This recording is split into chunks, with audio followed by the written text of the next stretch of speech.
Before we do that, a reminder that FanDuel is America's #1 sportsbook, and they're making sure you're ready for every kickoff with a can't-miss offer. Right now, new customers can bet just $5, and if that $5 bet wins, you get $300 in bonus bets to use across the apps. So, are you ready to play? If you are, download the FanDuel app right now by visiting FanDuel.com/UCSS to get started.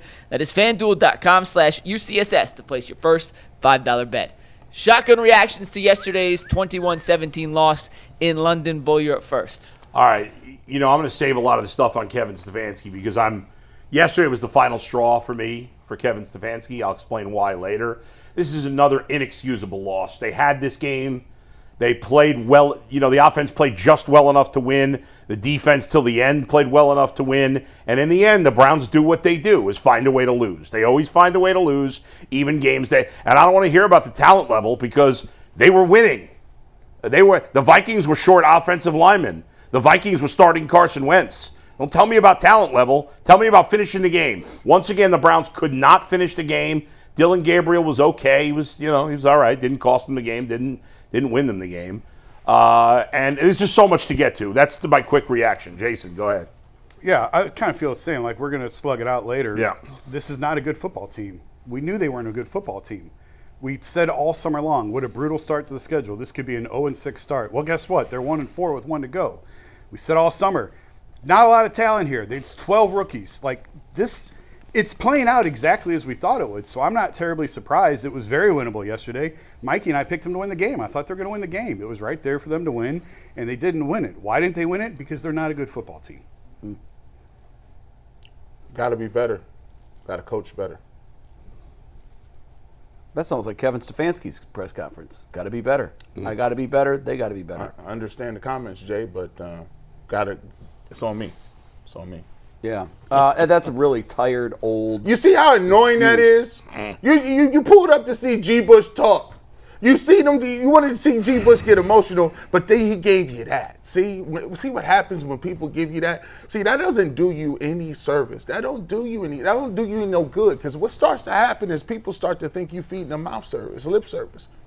You saying that you got to be better, but week after week, we keep seeing that. We keep seeing the time management. We keep seeing the poor penalties. We keep seeing all these other things where it's the fourth quarter, it's time to make plays. You don't make the plays. At some point in time, like I always told y'all, at the end of the day, G. Bush been saying this for 4 weeks, 4 years, 4 or 5 years, 10 weeks, right? Thousands, whatever time period you want to get to it.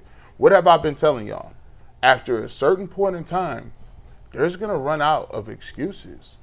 It's not going to be Baker or Odell or Jarvis or Nick Chubb ain't available, but Jed Wills ain't playing, and you keep going. And by the way, does the offense look really different from that in Deshaun Watson? We said Deshaun Watson threw a Molotov cocktail and blew up the offense is still that. Joe Flacco didn't look no different. You thought you was going to 2023? That wasn't no different. You got Dillon Gabriel in there. Offense is still the same. It's still the little short dink and dunk. At the end of the day, sometimes you got to look at the man that's been here through it all. And that's why we get to Kevin Stefanski at the top of the show.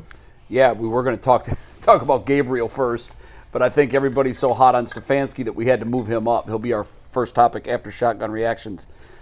Exactly what I expected. I said 24-21 Minnesota. Offense would look a little better. Gabriel would play okay. I think all of that stuff. I didn't see anything that surprised me. Nothing at all made me say, wow, I didn't expect that.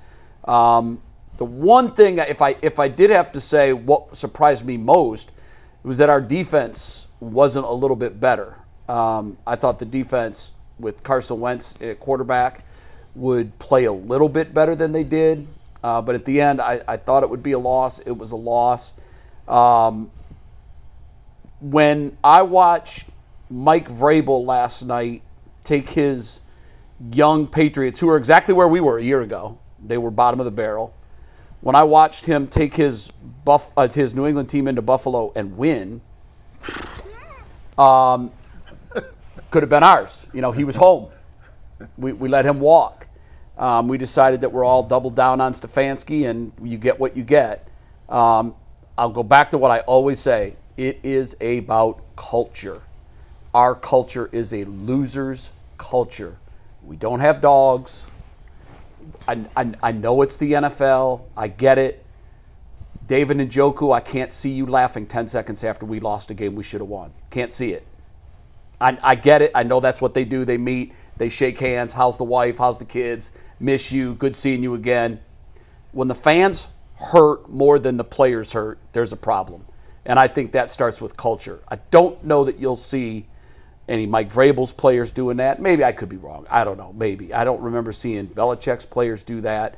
The thought of losing has to be unacceptable to every person in the building. Unacceptable.